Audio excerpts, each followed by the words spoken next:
Hello everyone. आज हम पढ़ने जा रहे हैं रेजोनेंस इफ़ेक्ट के बारे में। इलेक्ट्रोमेरिक इफ़ेक्ट जो है वो हम देख रहे हैं। इलेक्ट्रोमेरिक इफ़ेक्ट जो होगा उसमें हमने इंडक्टिव इफ़ेक्ट जो है वो कंप्लीट किया है।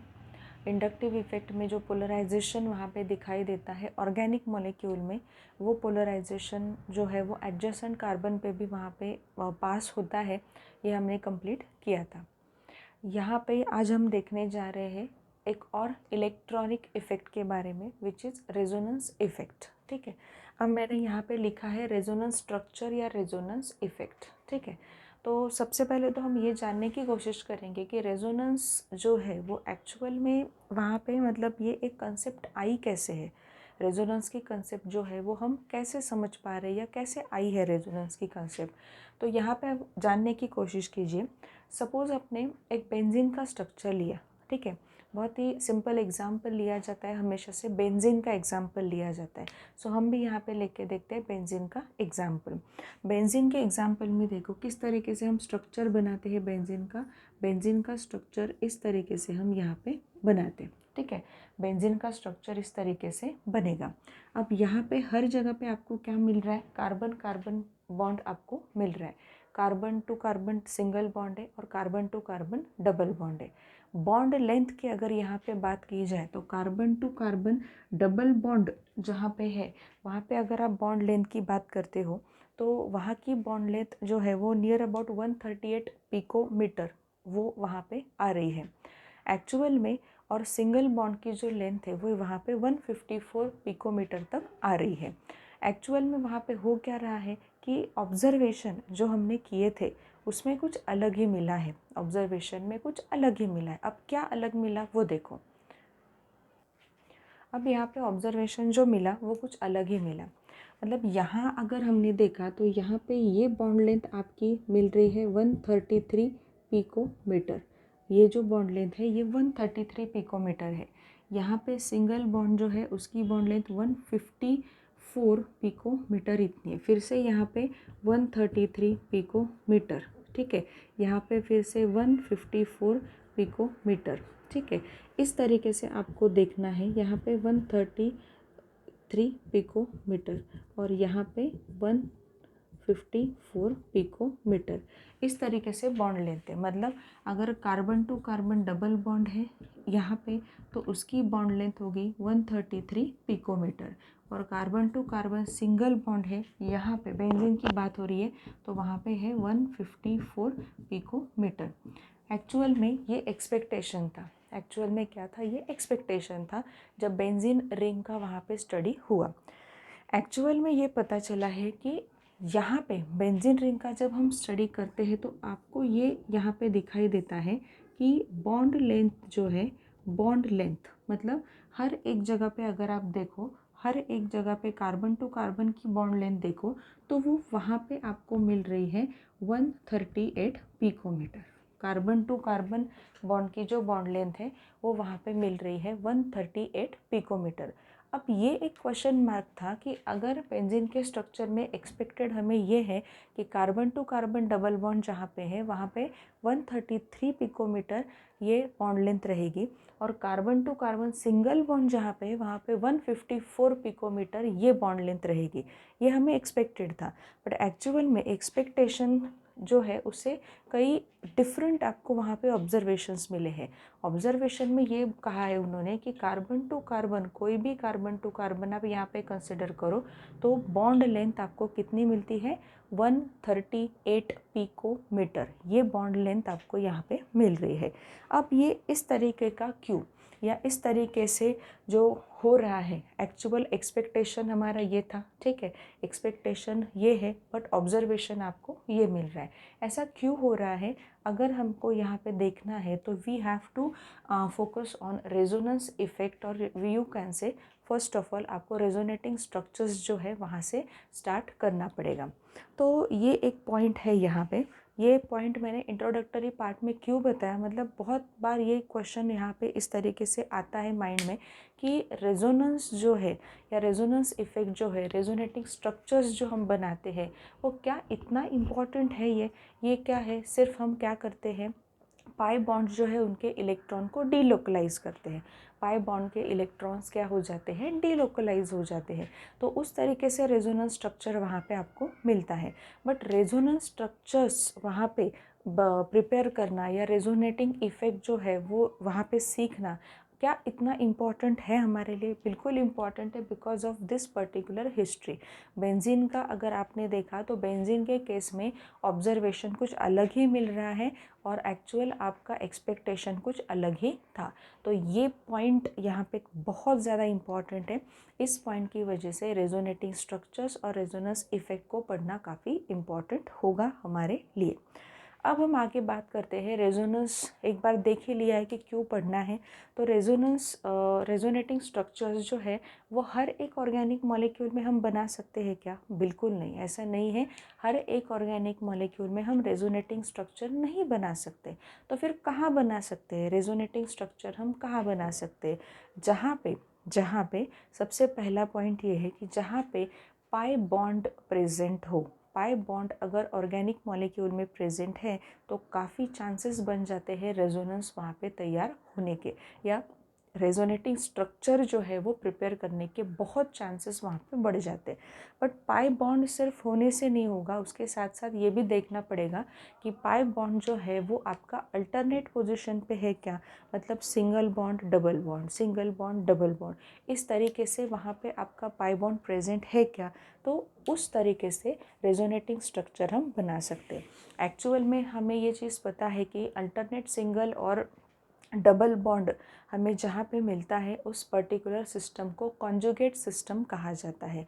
वो कौन सी सिस्टम है? वहाँ पे कॉन्जुगेट सिस्टम कहा जाता है। और ये जो कॉन्जुगेटेड सिस्टम है, ये कॉन्जुगेटेड सिस्टम में आपको क्या दिखाई देते हैं? रेजोनेटिंग स्ट्रक्चर दिखाई देते हैं पर्टिकुलर मॉलिक्यूल के। रेजोनेटिंग स्ट्रक्चर दिखाई देते हैं पर्टिकुलर मॉलिक्यूल के। ये हमने अभी तक देखा है रेजोनेंस के बारे में। या आप ये बोल सकते हो कि यहाँ पे दो मैंने वर्ड्स लिखे हैं, एक रेजोनेटिंग स्ट्रक्चर है, दूसरा वर्ड है रेजोनेंस इफ़ेक्ट का।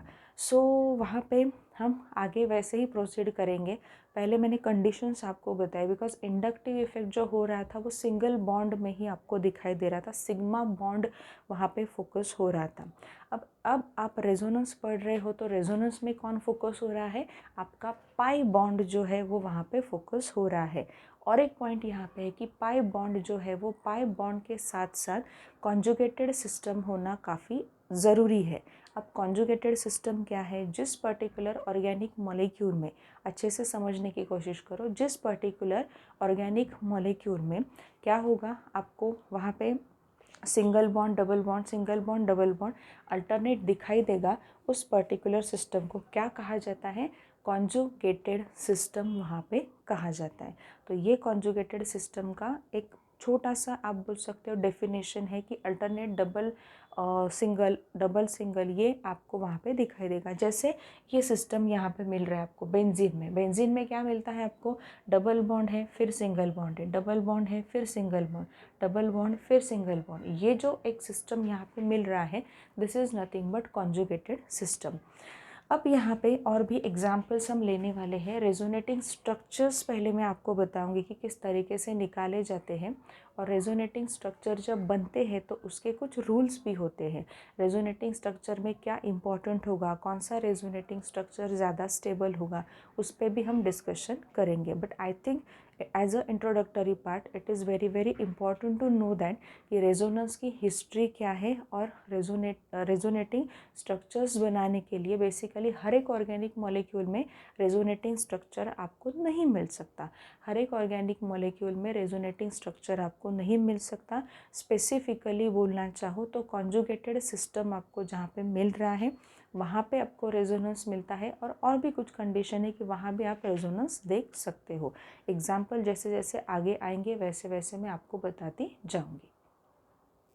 अब देखो बच्चों, यहाँ पे रेजोनेटिंग स्ट्रक्चर के बारे में और रेजोनेंस इफेक्ट के बारे में हम लोग ओवरऑल आगे प्रोसीड कर रहे हैं। अब यहाँ पे अगर आप देखो तो यहाँ पे मैंने लिखा है कि रेजोनेंस कहाँ पे हो सकता है and points in resonance theory. क्या ये इतना इम्पॉर्टेंट है पढ़ना? काफ़ी इम्पॉर्टेंट है, बिकॉज जब MCQ टाइप ऑफ क्वेश्चंस आपको आते हैं तो ये पॉइंट्स को बहुत अच्छे से याद रखना ज़रूरी होगा, जो मैं बहुत अच्छे से एक्सप्लेन करूँगी। मे भी हो सकता है कि रेजोनेंस आपका आगे के लेक्चर में भी कंटिन्यू हो, ठीक है। बट देखो रेजोनेंस कहाँ पे होता है, अभी इंट्रोडक्शन में हमने देखा कि यहाँ पे conjugated system of pi bonds, ठीक है, जहाँ पे पाई बॉन्ड प्रेजेंट है और जहाँ पे conjugated system of pi bond present है वहाँ पे रेजोनेंस आपको दिखाई देता है। ये हमने अभी डिस्कस किया था प्रायर में। और you can say an atom carrying p orbital attach to a multiple bond. अब ऐसा भी हो सकता है कि कोई ऐसा एटम है कि जो p ऑर्बिटल को कैरी कर रहा है और वो एटम मल्टीपल बॉन्ड के एक सिस्टम में आपको मिल रहा है, तभी भी आपको रेजोनेंस वहाँ पे दिखाई देगा। रेजोनेंस कब होगा? 2 पॉइंट्स यहाँ पे आपको बहुत अच्छे से याद रखने हैं। कौन से पॉइंट्स है वो? सबसे पहला पॉइंट तो मैंने बता दिया था कि conjugated system of pi bonds, conjugated system of pi bond जो है वहाँ पे रेजोनेंस दिखाई देता है, जहाँ पे alternate single double bond present हो, ठीक है। आगे दिया है an atom carrying p orbital attach to a multiple bond. An atom carrying p orbital है उसमें and which is attach to a multiple bond. इस केस में भी रेजोनेंस आपको दिखाई दे सकता है। तो ये 2 केसेस आपको अच्छे से याद रखने हैं। मतलब जब MCQ टाइप ऑफ क्वेश्चंस आते हैं तो MCQ टाइप ऑफ क्वेश्चंस में एटलीस्ट आपको ये पहचानना आना चाहिए कि दिया हुआ जो ऑर्गेनिक मॉलिक्यूल है या दिए हुए जो ऑर्गेनिक रिप्रेजेंटेशंस है उसमें रेजोनेंस होगा या नहीं होगा। तो उसके लिए ये काफ़ी इम्पॉर्टेंट रहेगा। And what the resonance theory is here. Resonance theory आपको क्या बताना चाह रही है? रेजोनेंस थियरी भी होती है, ऐसा भी कुछ होता है। Yes of course resonance theory भी होती है। ये लेक्चर काफ़ी बेसिक से मैं ले रही हूँ रेजोनेंस इफ़ेक्ट के लिए। बहुत अच्छे से आपको समझना होगा, एक एक पॉइंट आपको क्लियर करना होगा। बेसिक से ले रही हूँ, सो रेजोनेंस थियरी के कुछ पॉइंट्स भी आपको याद रखने। अब ये जो पॉइंट्स है ये एक्चुअल में क्या है, ठीक है। देखो आप, pi bond are not localised. उन्होंने क्या दे के रखा है कि जब रेजोनेंस होता है तो एक्चुअल में क्या होता है और क्या नहीं होता। डूज एंड डोंट्स जैसे होते हैं ना, वैसे क्या करना चाहिए क्या नहीं करना चाहिए। हम अभी देख रहे हैं कि कोरोना यहाँ पे चल रहा है, तो कोरोना के केस में ये चीज़ करनी चाहिए, वो चीज़ नहीं करनी चाहिए। डूज एंड डोंट्स जो होते हैं, सो दैट उस पॉइंट जैसे कुछ पॉइंट्स हैं कि जो आपको एक पर्टिकुलर फॉर्मेट में यहाँ पे दिए हैं मैंने, जो नाम ऊपर उनको दिया जाता है रेजोनेंस थियरी का। तो रेजोनेंस थियरी के जो ये पॉइंट्स है बच्चों, ये पॉइंट्स आपको 11 के टेक्स्ट बुक में मिल जाएंगे। ये इतने बहुत बड़े बड़े पॉइंट्स हैं, वो मैं डिस्क्राइब करूँगी आपको, बट हर एक पॉइंट मैंने डिटेल में यहाँ पे लिखा नहीं है, क्योंकि यहाँ पे टाइम भी वेस्ट होगा। वो समझाने के लिए मुझे जितना टाइम चाहिए वो टाइम इम्पॉर्टेंट है, rather than writing the points which are already in a textbook, ठीक है। तो 11th के टेक्स्ट बुक में आपको basic principles in organic chemistry जो है वहाँ पे रेजोनेंस करके एक वहाँ पे सब टॉपिक है इलेक्ट्रॉनिक इफ़ेक्ट्स में, तो वहाँ पे ये पॉइंट्स आपको आराम से मिल जाएंगे, बट उनको समझना थोड़ा इम्पॉर्टेंट है। तो यहाँ पे ये देखो, pi bond are not delocalised, काफ़ी इम्पॉर्टेंट पॉइंट है ये। पाई बॉन्ड जो हो, पाई बॉन्ड आर नॉट यहाँ पे लोकलाइज, मतलब पाई बॉन्ड्स जो होते हैं वो लोकलाइज नहीं है, वो डीलोकलाइज हो जाते। पाई बॉन्ड्स क्या हो जाते वहाँ पे? डीलोकलाइज हो जाते। इलेक्ट्रॉन्स जो होते हैं, पाई बॉन्ड के जो इलेक्ट्रॉन होते हैं वो वहाँ पे डीलोकलाइज हो जाते हैं। उसको ही क्या कहा जाता है? रेजोनेंस कहा जाता है। वो लोकलाइज नहीं है, वो उसी प्लेस पे नहीं रहते, वो वहाँ पे क्या होते जाते हैं? डीलोकलाइज होते जाते। फर्स्ट पॉइंट बहुत ही सिंपल है। सेकेंड में ये सिर्फ मैंने 2 आपको क्या दिए हैं? स्ट्रक्चर्स यहाँ पे बना के दिए हैं। अब आप बोलोगे कि मैडम ये क्या आपने यहाँ पे बनाए हैं? सी, ये डबल हेडेड एरो आपको यहाँ पे दिखाई देगा।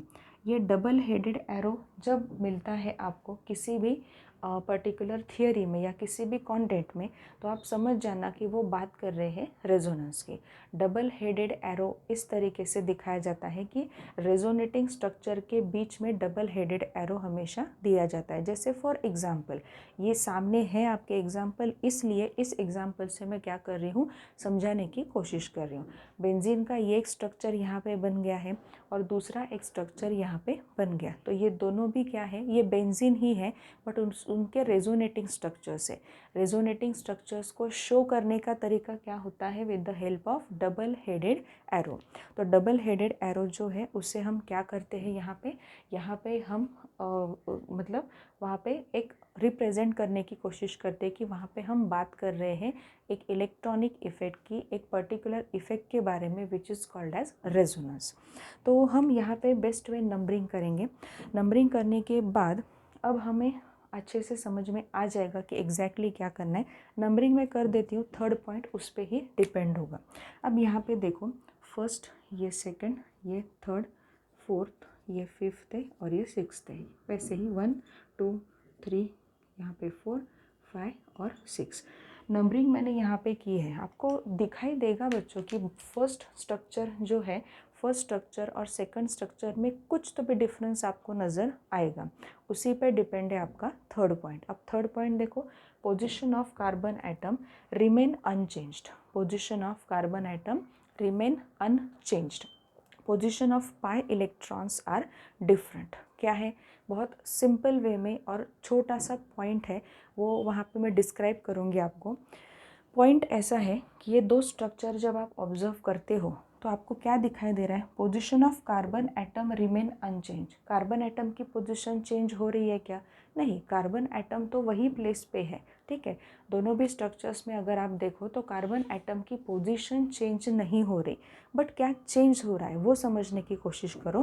Position of pi electrons are different. Double bond की सिचुएशन को समझने की कोशिश करो। अगर फर्स्ट स्ट्रक्चर हमने यहाँ पे देखा तो फर्स्ट स्ट्रक्चर में क्या दिखाई देता है आपको?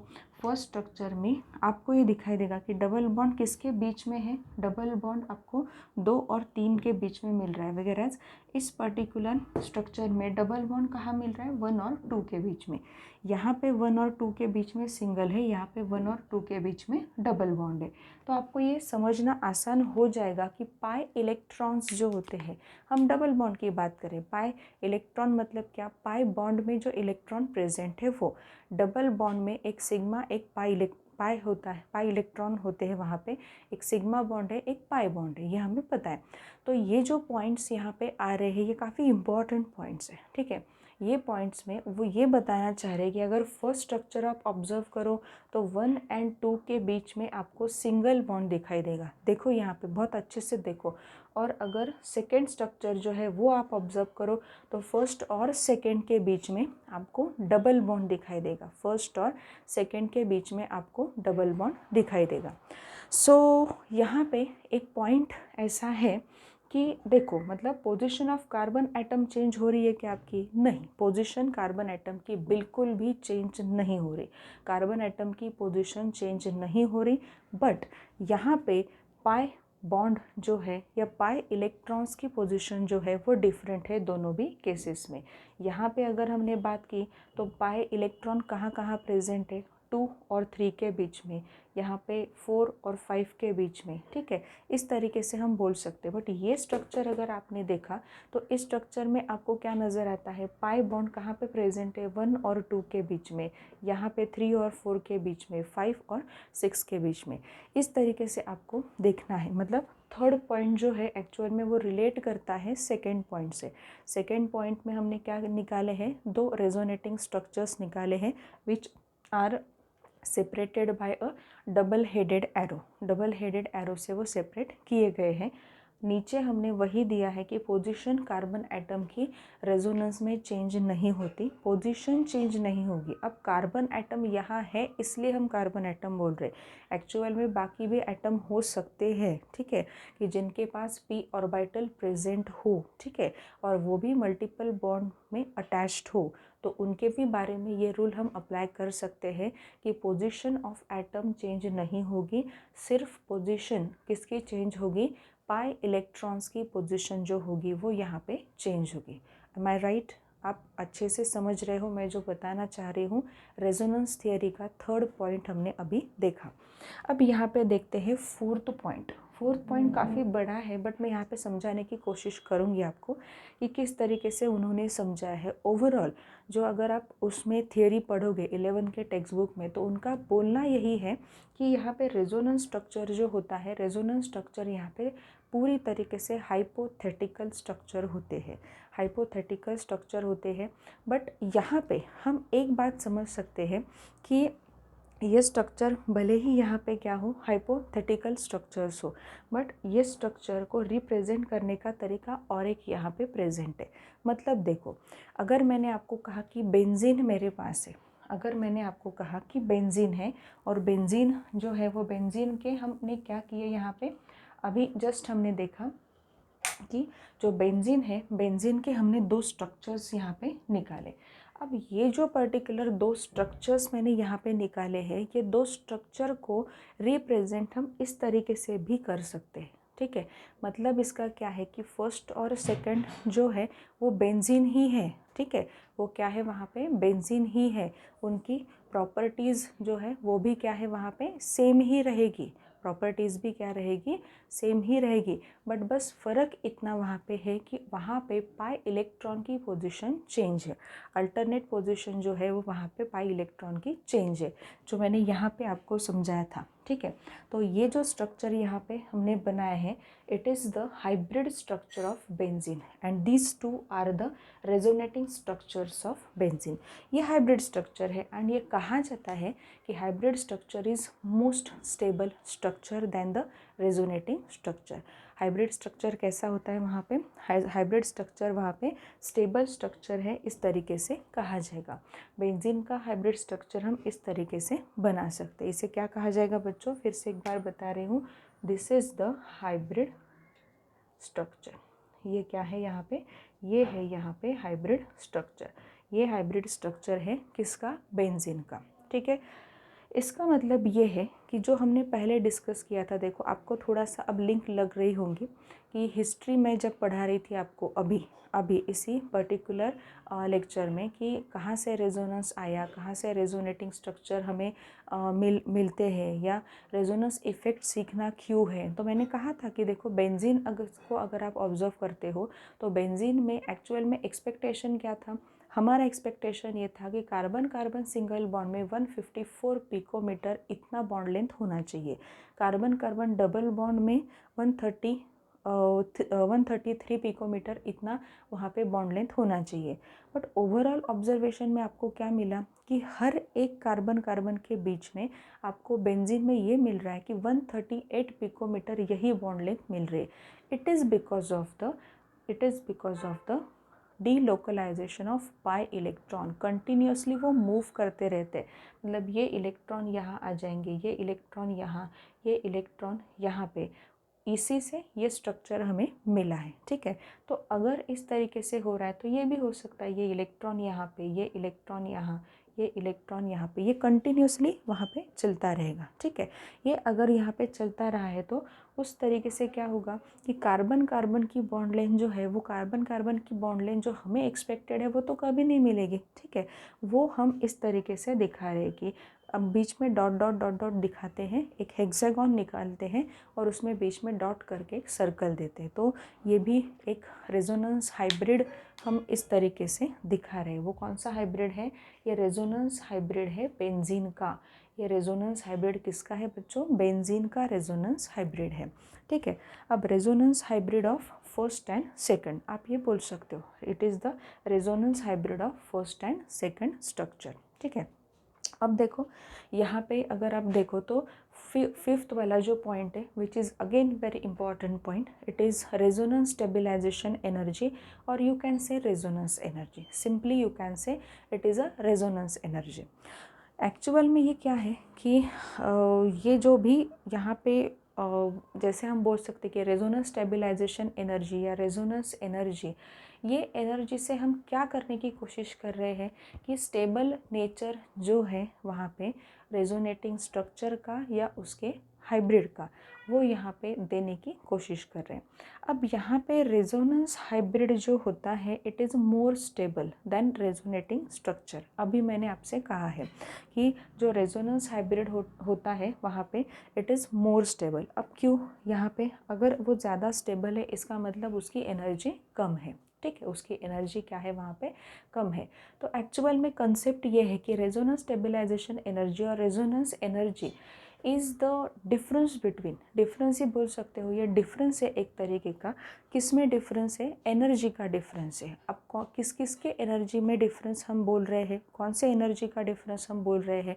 यहाँ पे जो रेजोनेटिंग स्ट्रक्चर आपने निकाले हैं, ये रेजोनेटिंग स्ट्रक्चर और ये जो हाइब्रिड आपने यहाँ पे बनाया है, ये स्ट्रक्चर, इनके एनर्जीज़ में जो डिफरेंस मिलता है आपको, उसे क्या कहा जाता है? वहाँ पे रेजोनेंस स्टेबलाइजेशन एनर्जी और रेजोनेंस एनर्जी सिंपली कहा जाता है।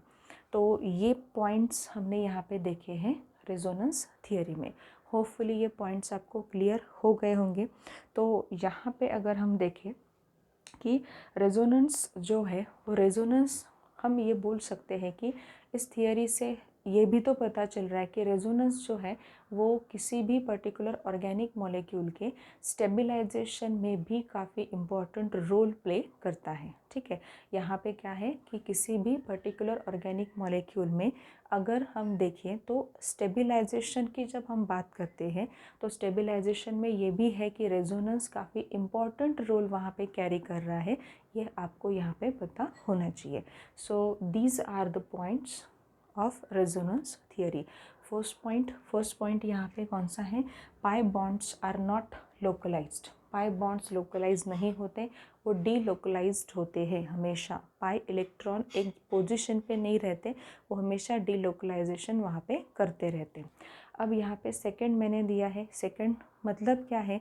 ये यहाँ पे डबल हेडेड एरो जो आपको दिखाई दे रहा है, वो डबल हेडेड एरो क्या है? डबल हेडेड एरो मतलब रेजोनेंस हाइब्रिड, रेजोनेंस स्ट्रक्चर जो है पर्टिकुलर, सपोज बेंजीन लिया आपने, तो बेंजीन का दूसरा रेजोनेटिंग स्ट्रक्चर बन सकता है। तो वहाँ पे बेंजीन का दूसरा रेजोनेटिंग स्ट्रक्चर अगर दो हमने बनाए तो उनके बीच में क्या आना चाहिए? डबल हेडेड एरो आना चाहिए। फर्स्ट है ये, सेकंड है। थर्ड पॉइंट में पोजीशन ऑफ कार्बन एटम और any atom which is included in the particular conjugated system doesn't change. ठीक है, कॉन्जुगेटेड सिस्टम में जितने कार्बन हैं, ठीक है, उनके पोजीशन के बारे में हम बात करेंगे। वो पोजीशन कभी भी चेंज नहीं होती, अच्छे से समझ लो। क्या चेंज होता है? बस पाई इलेक्ट्रॉन्स की पोजीशन जो है, पाई बॉन्ड की पोजीशन जो है वो चेंज होती है। मैंने यहाँ पे आपको दिखाया भी। ठीक है, अब अगर हम लोग यहाँ पे 1 और 2 के बीच में देखें तो सिंगल बॉन्ड मिल रहा है, बट यहाँ पे 1 और 2 के बीच में क्या मिल रहा है आपको? डबल बॉन्ड मिल रहा है। ठीक है, ये इस तरीके से अब देखो कि पाई इलेक्ट्रॉन्स जो है या पाई बॉन्ड जो है उनकी पोजीशन कंटिन्यूसली वहाँ पे चेंज होती है। फोर्थ वन, रेजोनेंस स्ट्रक्चर के बारे में। रेजोनेंस स्ट्रक्चर्स जो होते हैं कि वहाँ पे वो रेजोनेंस स्ट्रक्चर मतलब हाइपोथेटिकल होते हैं, हाइपोथेटिकल है। और ये भी हम बोल सकते हो कि ये हाइपोथेटिकल है, बट वहाँ पे जैसे हम बोल सकते हैं कि रेजोनेंस स्ट्रक्चर को रिप्रेजेंट करने का और एक तरीका यहाँ पे है जो कि हाइब्रिड स्ट्रक्चर, रेजोनेंस हाइब्रिड जिसे कहा जाता है। अगर मैंने कहा कि फर्स्ट और सेकंड स्ट्रक्चर यहाँ पे प्रेजेंट है तो इसका हाइब्रिड मैंने यहाँ पे, रेजोनेंस हाइब्रिड मैंने यहाँ पे बनाया है। फिफ्थ कंसेप्ट है रेजोनेंस स्टेबलाइजेशन एनर्जी, और यू कैन से सिंपली रेजोनेंस एनर्जी।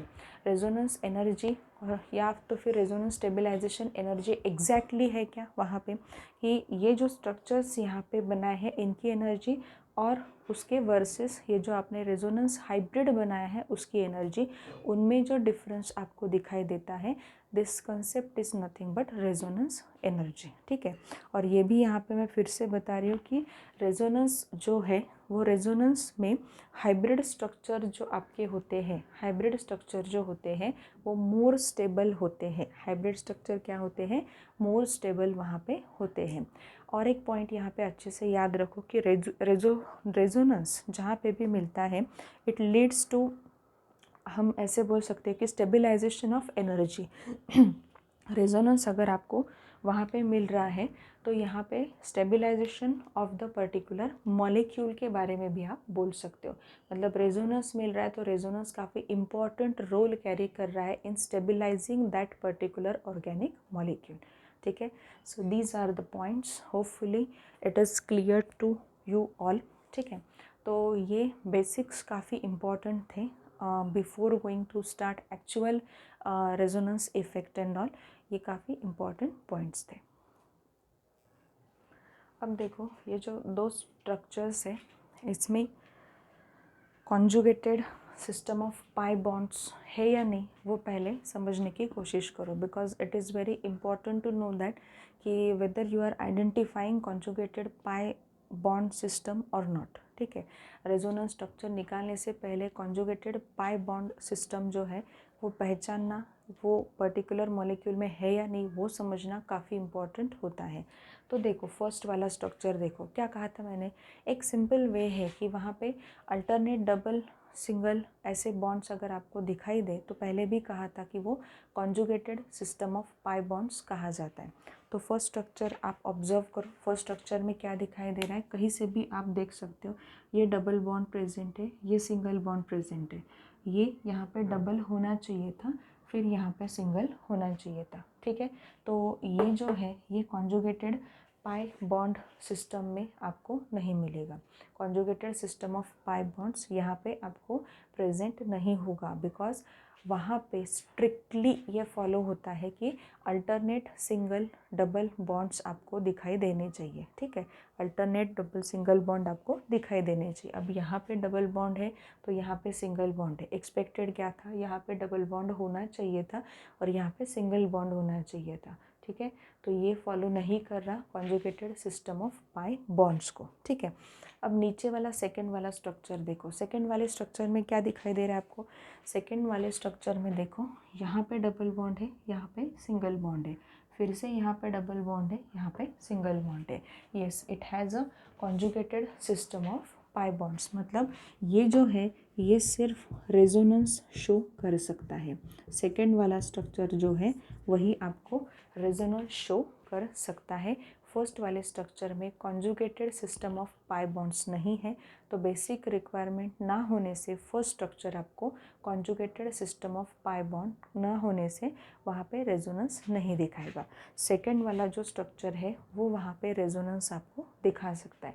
अब रेजोनेंस दिखाने का भी तरीका है, हम एक एक करके वो तरीका वहाँ पे जान लेंगे। जो वहाँ पे है कि some rules for writing resonance structure, कुछ ऐसे रूल्स भी है कि जो रूल्स हमें फॉलो करने हैं while writing the resonance structure. Resonance structure हम बनाएंगे, बट रेजोनेंस स्ट्रक्चर हम कैसे बनाएंगे, किस तरीके से बनाएंगे, रेजोनेंस स्ट्रक्चर जब भी बनाओगे तब कुछ रूल्स रेगुलेशंस आपको फॉलो करने होंगे। वो हम आगे वहाँ पे लेने वाले हैं कि कौन कौन से रूल्स रेगुलेशंस हमें फॉलो करने हैं।